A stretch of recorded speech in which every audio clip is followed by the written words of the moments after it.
মির্জানি হোটেলে আসবো কিন্তু খাবার না খেয়ে যাবো, এটা আসলে হতে পারে না।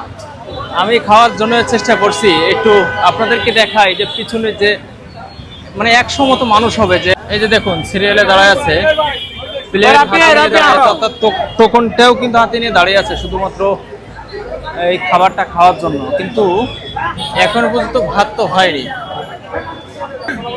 যে কাস্টমার আসছে তারাই কাজ করছে, তারাই খাচ্ছে এবং তারাই বেড়ে খাচ্ছে, এবং আপনাদের দেখাই তারাই সিরিয়াল মেনটেনও করছে। এখনো পর্যন্ত লাইন দাঁড়িয়ে আছে, কিন্তু আমি এখনো পর্যন্ত সেই টোকেনটাও নিতে পারেন। একটু আসুন আমার সাথে, একটু টোকেন কিভাবে নিতে হয় সেটাও একটু দেখি। আসেন, সাথে আসেন।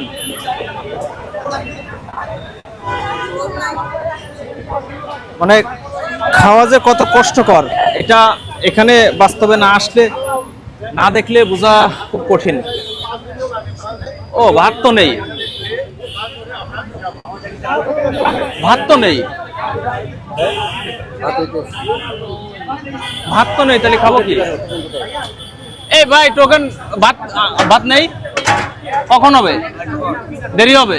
টোকেন কত করে? 100 টাকা। এই যে আপনাদেরকে দেখাই, এই ভাত কমপক্ষে আধা ঘন্টার বেশি লাগবে, যেটা এই আধা ঘন্টা পরে ভাত খেয়ে আসলে খাওয়াটা তো খুব কঠিন নাকি। একটু দেখাই, গরুর মাংস রান্না করছে, একটু দেখাই আপনাদেরকে। এই যে এইগুলো হচ্ছে গরুর মাংস, আর এ পাশেও গরুর মাংস। এখানে কি আছে জানি না, কিন্তু এই যে ভাত, হয়তো আজকে ভাত খাওয়ার, আজকের কপালে ভাত খাওয়াটা হয়তো নেই।